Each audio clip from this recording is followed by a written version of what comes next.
TTD దాతల దర్శన విధానంలో అసమ్మతులను ఉన్నాయంటూ బాలాజీ ప్రత్యేక రైల్వే డివిజన్ సాధన సమితి కన్వీనర్ కుప్పల గిరిధర్ ఆందోళన వ్యక్తం చేశారు.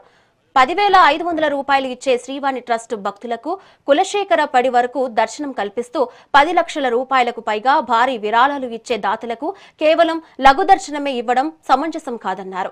శ్రీవాణి ద్వారా రోజుకు 1,500 మంది వస్తూ ఉంటే దాతలు 300 మంది మాత్రమే వస్తున్నారని తెలిపారు.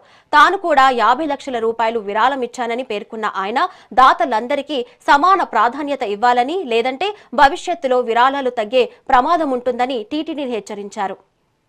ఓం నమో వెంకటేశాయ. శ్రీవాణి టికెట్లు 10,000 రూపాయల టికెట్లకి 10 లక్షల రూపాయల విరాళాలు ఇచ్చిన దాతలకి 10,000 రూపాయలు కూడా శ్రీవాణి టికెట్లు కూడా విరాళమే ట్రస్ట్కి. ఇది వివిధ ట్రస్టులకు ఇచ్చిన దానికి దర్శన విషయంలో చాలా వ్యత్యాసం ఉంది. సో అందరూ వెంకటేశ్వర స్వామి ముందు సమానమే, కానీ విరాళం ఇచ్చిన దాతల్ని ప్రత్యేకంగా చూడటంలో తప్పులేదు. కానీ 10,000 రూపాయలు ఇచ్చిన వాళ్ళకి హైయెస్ట్ ప్రయారిటీ ఇస్తున్నారని నేను కూడా ఇటీవల దర్శనానికి పోయినప్పుడు 10 లక్షలు నేను 5 సార్లు ఇప్పటికి 10 లక్షల రూపాయల లెక్కన భగవంతునికి సమర్పించుకోవడం జరిగింది. సో అక్కడ ఒక చర్చ నడిచింది.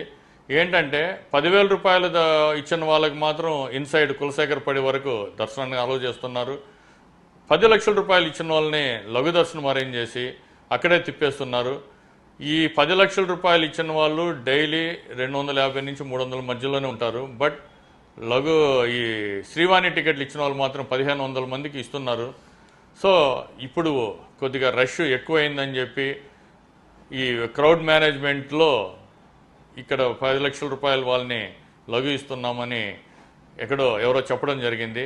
సో 10 లక్షల రూపాయల వాళ్ళకి లఘు ఇచ్చినప్పుడు 10,000 రూపాయల వారికి మాత్రం ప్రోటోకాల్ దర్శనం లాగా ఇవ్వడము ఎంతవరకు సమంజసము అని వాళ్ళు అంటున్నారు. మనం 10 లక్షలు ఇచ్చేదానికన్నా 10,000 రూపాయలు ఇస్తే చాలు కదా, మనం డైరెక్ట్గా దగ్గరకు కూడా వెళ్ళొచ్చు అనే ఒక చర్చ జరిగింది.